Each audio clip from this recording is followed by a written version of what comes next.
그리스도의 풍성하신 은혜와 사랑이 늘 함께 하시기를 바랍니다. 오늘 이 아침에는 마태복음 24장 1절로 14절까지의 말씀 죄송합니다. 생명의 삶 큐티 3월 17일자 말씀입니다. 1절 이하의 말씀 살펴봅니다. 예수께서 성전에서 나와서 가실 때에 제자들이 성전 건물들을 가리켜 보이려고 나오니 대답하여 이르시되 너희가 이 모든 것을 보지 못하느냐? 내가 진실로 너희에게 이르노니 돌 하나도 돌 위에 남지 않고 다 무너뜨려지리라. 예수께서 감람산 위에 앉으셨을 때에 제자들이 조용히 와서 이르되 우리에게 이르소서 어느 때 이런 일이 있겠사오며 주의 임하심과 세상 끝에는 무슨 징조가 있사오리이까? 예수께서 대답하여 이르시되 너희가 사람의 미혹을 받지 않도록 주의하라.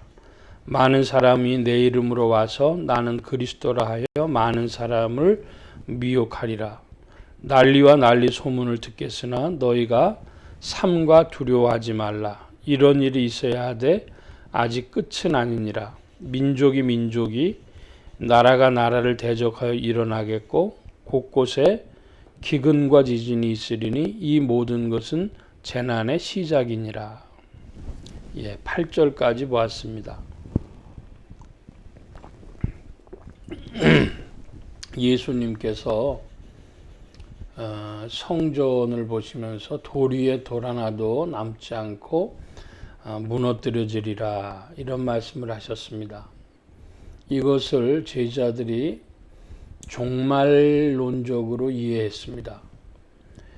종말이 있을 것이다.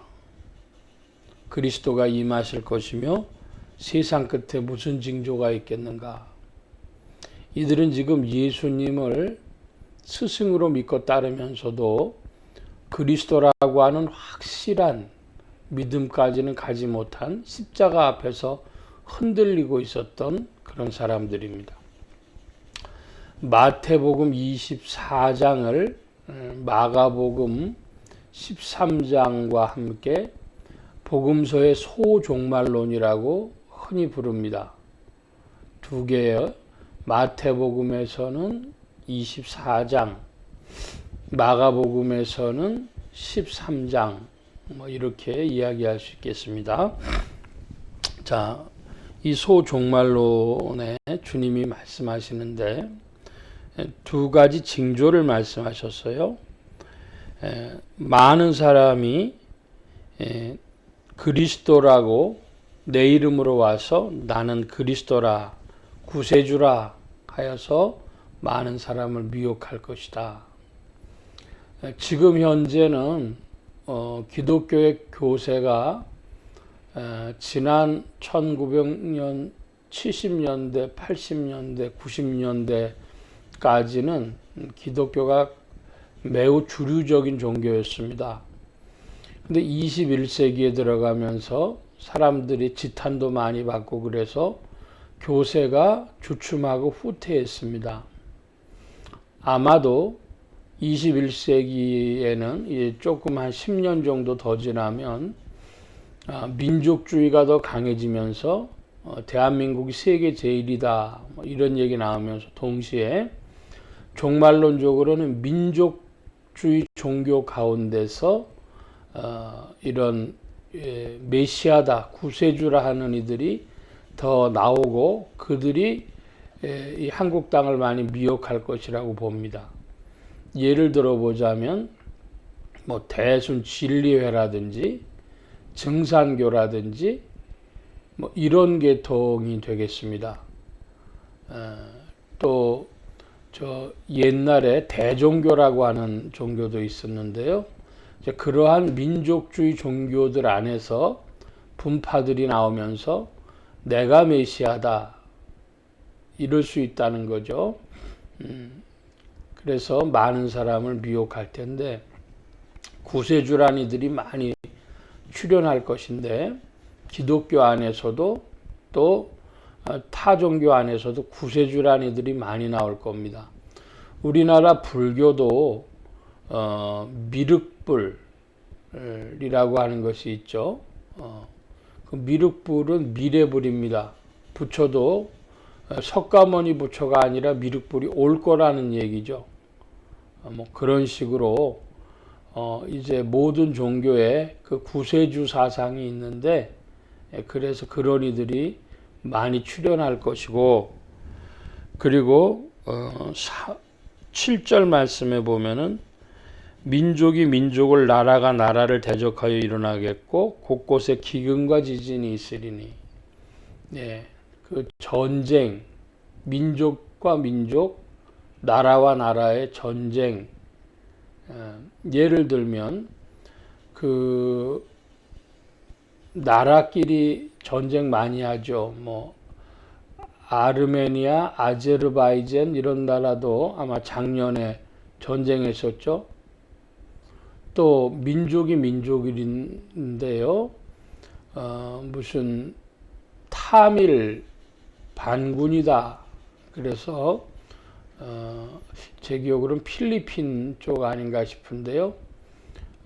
이렇게 족속이 다르다 그래가지고 그들이 자유를 얻기 위해서 충돌합니다.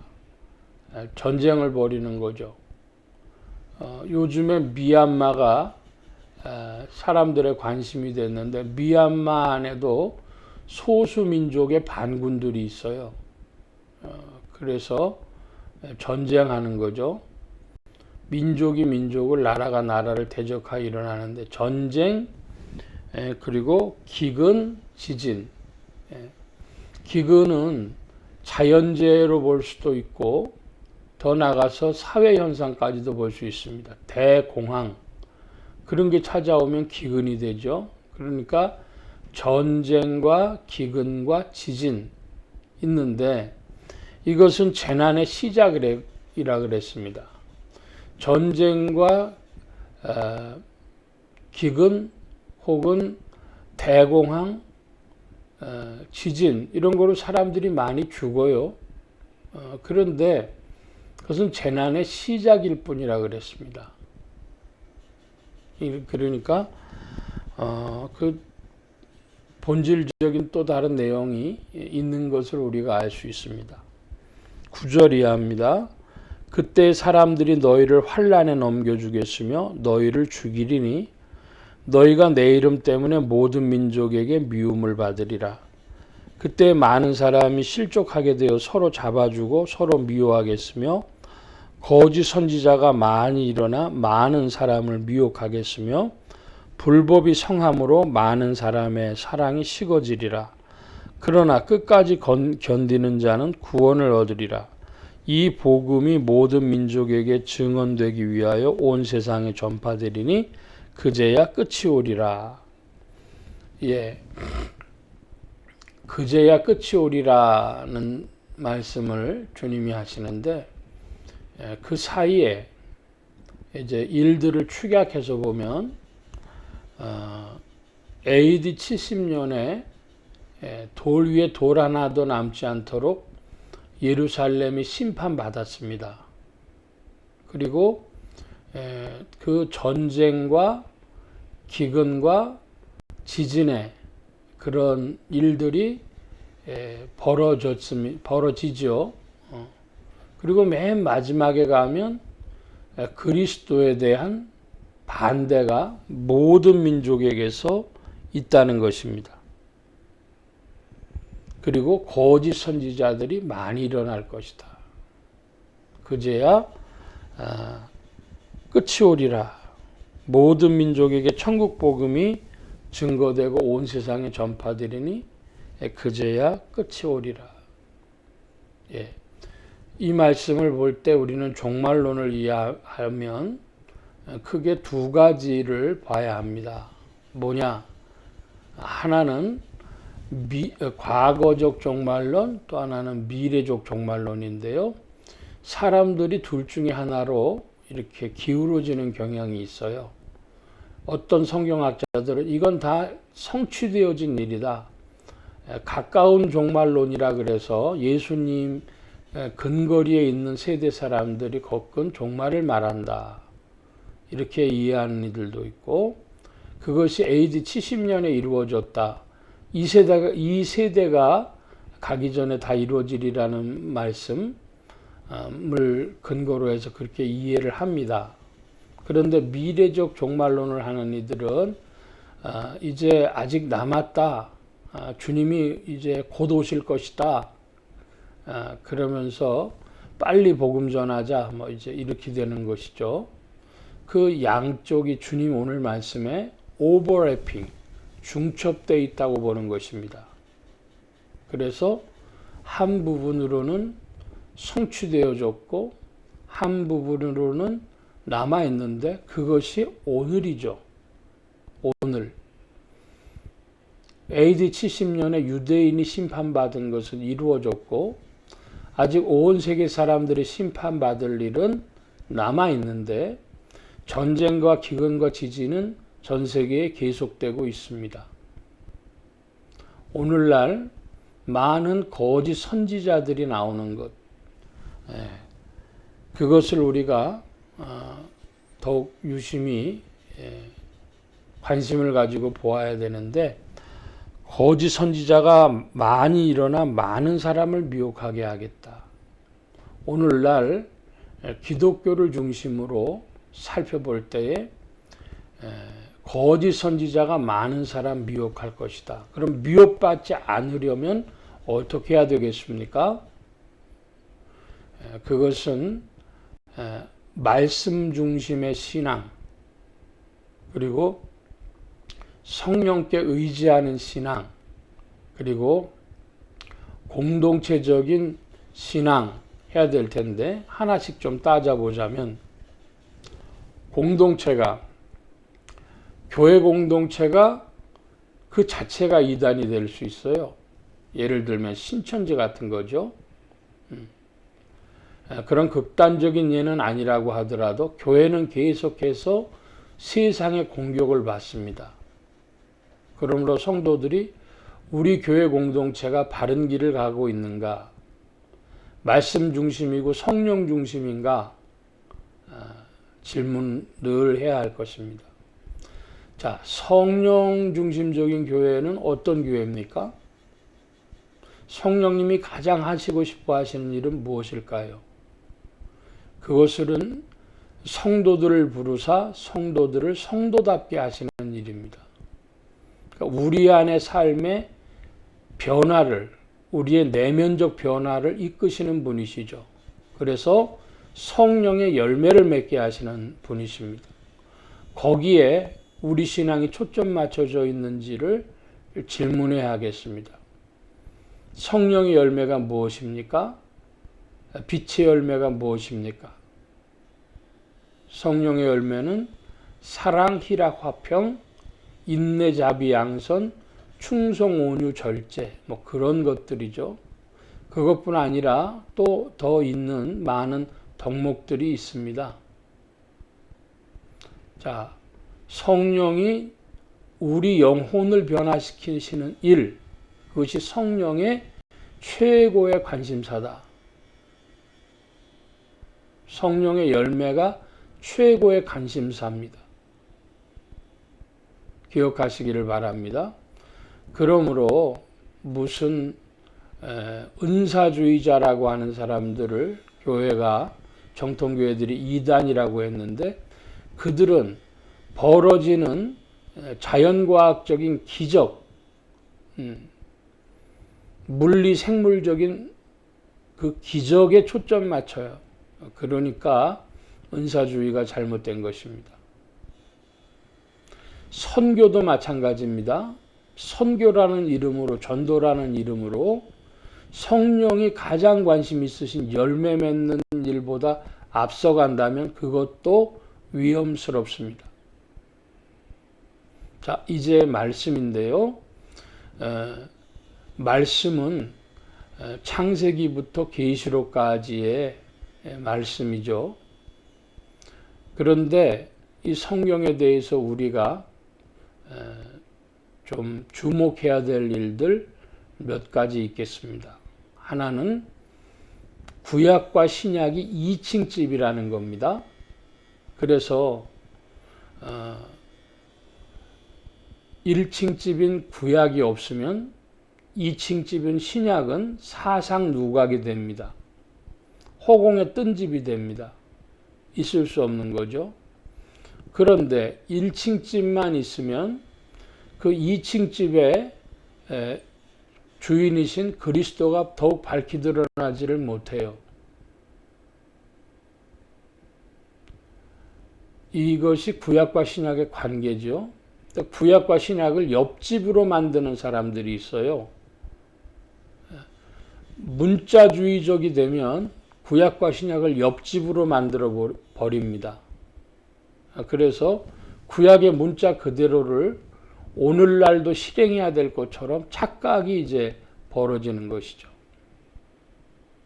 요즘에 제가 중심적으로 강조하고 있는 것, 뭐 제가 꼭 강조하려고 한 것이 아니라 그렇게 흐름이 되어지는데, 성막신앙의 회복, 성전신앙이 아니라 성막신앙의 회복, 이 돌 위에 돌 하나도 남지 않고 예루살렘 성전과 예루살렘 성이 무너지는 것에 하나님의 심판이 드러나 있습니다. 이 성전을 허물라 내가 사흘 만에 다시 세우리라 하신 말씀에도 그러합니다. 사랑하는 자들에게 주님이 장막을 치신다는 말씀도 같습니다. 그래서 성막 회복의 신앙으로 성경을 봐야 한다는 것. 그래야 이제 성경이 보이기 시작할 것입니다. 성경이 한국교회에 말을 다 하지 못한 이유가 있었는데요. 예배당 짓는 거, 빨간 벽돌집 짓는 거에 아주 너무 힘을 기울였기 때문에 다윗과 솔로몬을 대단한 사람으로, 성전 건축에 솔로몬이 했으니까 우리도 성전 집시다. 우리도 부동산 가집시다. 그 얘기입니다. 제가 좀 근거리에서 아는 목사님, 지금은 꽤 유명한 목사님이 되셨습니다만, 그 목사님이 교회의 모든 문제는 결국 부동산 문제라는 말씀을 하셨는데 맞는 말씀이죠. 근데 그것이 돌고 돌아서 다윗과 솔로몬 신앙을 굉장히 높이고 성전 중심 신앙이 되어지고, 그래서 성막 회복의 신앙을, 이 장막 신앙을 멈추게, 입을 막게 했다는 겁니다. 그리고 나라인데요. 국가란 무엇이냐 이것이죠. 저는 국가에 대해서 몇 번 말씀드리는데, 니므롯, 악령의 힘을 입은 니므롯이 노예를 삼는 일로 국가의 시작이다. 그 국가의 본질은 오늘날도 똑같다. 도적질하기 위해서 국가가 있는 것이다. 사람들을 노예 삼기 위해서 국가가 있는 것이다. 국가의 극단적인 한 형태를 제가 말씀드리고 있습니다만, 본질은 오늘날까지도 국가라는 게 변함이 없습니다. 그래서 하나님께서는 국가도 왕도 부정하시기 때문에 사사를 이야기하셨고 결국 하나님의 나라를 말씀하시는 겁니다. 여러분, 우리가 하나님 나라의 백성으로 오늘 살아가는 이들이 되어야 되겠습니다. 말씀이 오늘 참 길어졌습니다. 한마디로 성경에 대한 바른 눈이 있어야 되겠고, 이것은 신구약을 구별할 줄 알고, 또 성막신앙, 장막신앙의 회복을 알고, 그리고 하나님 나라를 알 때 성경이 말씀할 것이다. 그리고 성령 중심의 신앙, 성령 중심의 신앙은 성령의 열매에 초점 맞춰진 신앙이다. 그리고 교회 중심의 신앙. 그런데 아주 대놓고 표면적으로 우리는 이단입니다. 그런데 드물죠. 기성교회 잘못됐다 그런 데는 드물고 다 내부교회, 한국교회 이론으로서 자기를 표명하는데, 그렇다면 자신의 교회를 위해 기도해야 할 것입니다. 예수소망교회 성도들은 예수소망교회가 그리스도 안에 있는 공동체로 주님의 몸을 이루고 성도들의 교제 코이노니아를 통하여서 교회가 건축되어져 가도록 기도해야 할 것입니다. 오늘도 주께서 말씀과 교회와 성령을 통하여 우리를 믿음의 정로로 인도하시는 줄로 믿습니다. 여러분 안에 그리스도의 일이 왕성하여지기를 축복합니다. 기도합니다. 만복의 근원 되신 하나님 감사합니다. 오늘도 주님의 이끄심 가운데 우리의 믿음이 전진할 줄 믿사오니 말씀 중심 신앙, 성령 중심 신앙, 교회 중심 신앙이 되어져서 믿음의 곁길로 이탈하지 아니하도록 거짓 선지자들에게 속고 미혹받지 아니하도록 우리를 이끌어 주시옵소서.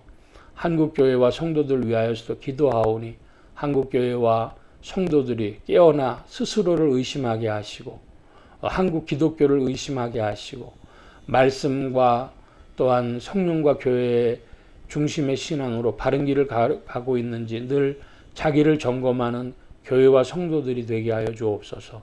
함께 하셔서 오늘도 복음 가운데 전진하게 하시며 이끄심을 구하고 의지하올 때 감사하며 예수 그리스도의 이름으로 기도하옵나이다. 아멘. 하늘에 계신 우리 아버지여, 이름이 거룩히 여김을 받으시오며 나라의 임하옵시며 뜻이 하늘에서 이루어진 것 같이 땅에서도 이루어지이다. 오늘날 우리에게 일용할 양식을 주옵시고 우리가 우리에게 죄 지은 자를 사하여 준 것 같이 우리 죄를 사하여 주옵시고 우리를 시험에 들게 하지 마옵시고 다만 악에서 구하옵소서. 대개 나라와 권세와 영광이 아버지께 영원히 있사옵나이다. 아멘.